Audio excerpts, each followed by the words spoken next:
Hey, my name is Justin, and I've been a horror movie fanatic my entire life. And now, I want to rip into our favorite genre and dig in deep into its intestines. Thanks for joining me. Today, we are going to take a closer look at the Nightmare on Elm Street franchise, specifically Freddy's ever-changing sense of humor as the film series progresses from sinister to slapstick.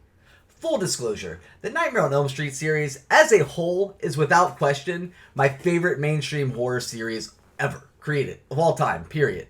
As such, I decided it deserved to be the topic of this channel's first video, and also the first series that I kind of roast. So grab your knife, well, in this case, razor glove, and let's cut into it. In the first Nightmare on Elm Street film, we are introduced to a sinister killer whose humor, while present, is more threatening than funny. One of the first lines we hear out of Freddy's burnt-ass mouth is when talking to Tina in her dream. She shrieks, "Please God!" when being confronted by the Christmas sweater-wearing maniac, only to be greeted with Freddy's coy yet terrifying, "Please God." This is God. I think the best way to show the difference, not only in Freddy's humor, but overall cadence, is to fast forward 5 movies, right? To Freddy's final nightmare. And yeah, I'm going to use the term final movie very loosely here, because as we all know in horror, final never means final. It doesn't mean anything, right? But in Freddy's Dead, The Final Nightmare, a film that is so ridiculously bad that it doesn't even get the moniker of Nightmare on Elm Street added to the title. Now, don't get me wrong. I have grown to love this film over the years for what it is. But when I first saw it at 7 years old on VHS, I knew this thing was shit. You forgot where you came from, kid. But I know where you're going.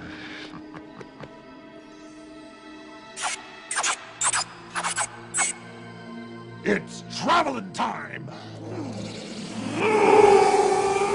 Look at the change in tone here. Did Freddy discontinue his testosterone treatment?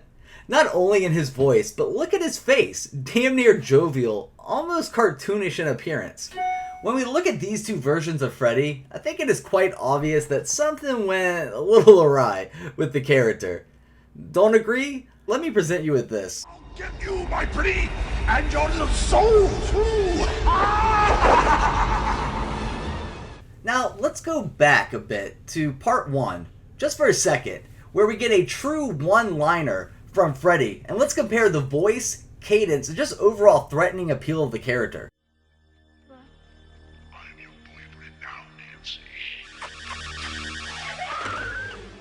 Now here we get that Freddy, though psychotic, has a sense of humor, but he sure as shit isn't flying on a f***ing broomstick. The joke falls more into a threatening territory as opposed to just being downright silly. More importantly, this joke supports the overall narrative that Freddy has a legitimate desire to penetrate his victims. Now, I know what you're thinking, but just give me a second to explain, and I'm not talking about his razor glove. Wes Craven has admitted in multiple interviews that Freddy was meant to be a child molester, not just a child killer, as is presented in the first film. However, this story arc was completely scrapped due to unfortunate real-life events that occurred during the production of the first movie. Not only, though, does the overall plot of Freddy invading the personal space of these victims' dreams remain in the film, but we also see remnants of his desire to physically penetrate his victims, at least in the first film. Admittedly, as the franchise progresses, this becomes a little less apparent, but it still remains there in some form or fashion. Now, here is one of, honestly, the most iconic scenes in all of modern horror.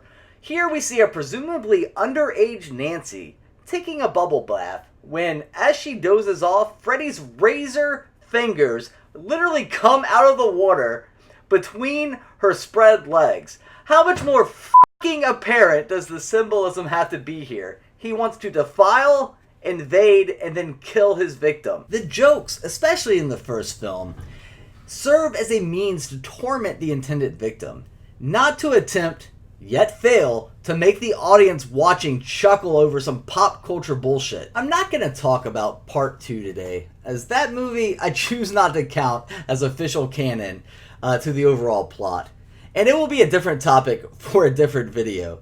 Now, let's move on to part 3, Dream Warriors, which, also having Wes Craven's involvement, gives us the closest yet slightly more slapstick version of Freddy we grew accustomed to seeing in the first film. That's right. It's time to go prime time, bitch. This is it, Jennifer. Your big break in TV. Welcome to prime time, bitch. Here we get the same voice from the first film, with a bit more personality to the joke, and it lands well to the audience watching. While funny, it also serves as a means to torment the victim. Same goes with the wizard when he meets his end. Sorry, kid. I don't believe in fairy tales. The very next film in the franchise, Dream Master, Freddy loses that grovel in his voice, and we get this. I'll see you in hell. Tell him Freddy sent you. And this. Wanna suck the face? No. Now I will admit, though a bit cornier, that the traditional humor we received from Freddy in the past, the jokes and quips are still serviceable, as they are still directed at the victims and not the audience in some sort of failed fourth wall breaking experiment like we see late in later films. For instance, where we literally watch as Freddy plays Nintendo with the fucking Power Glove. Bam! Splash! Is that him? Jump boy! Oh shit, Spencer! Come on, John. Good. Get out of here now. You know, I beat my high score. Now, I know it's easy to use Freddy's Dead to prove my point, and I don't think many horror fans would disagree with the overall change in character. But when exactly did the series change? In my opinion, discarding part 2. The series really started to lose character focus, starting with part 4, The Dream Master. And it was a steep descent with each additional entry in the franchise. It was part 4 where we literally are served up Freddy Krueger as Jaws. Yes, f***ing Jaws.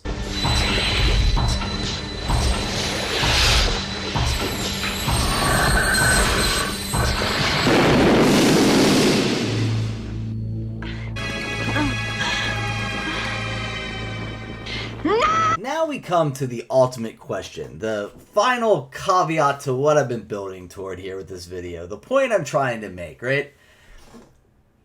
Why the hell did this happen? And, you know, I think the answer is a pretty simplistic one.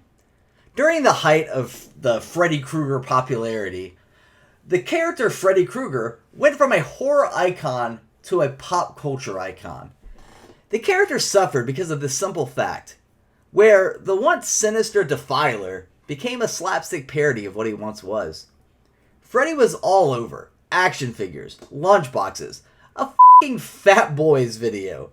If you guys don't know, please go check out the music video. What's the title of it? I cannot remember. It's by the Fat Boys. I think it's like Here Comes Freddy or something like that. But check out the video if you haven't seen it. By God, it's a train wreck, but it's catchy. But anyway, he was literally everywhere, right? He simply just grew, I think, too big, too fast. And when this happens and something is popular, you're going to have people that want to cash in. So what did we get served with?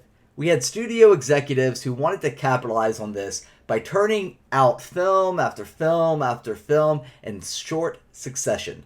The series, and thus the character, was bound to suffer. And oh boy, did it suffer. Now, look, don't get me wrong here.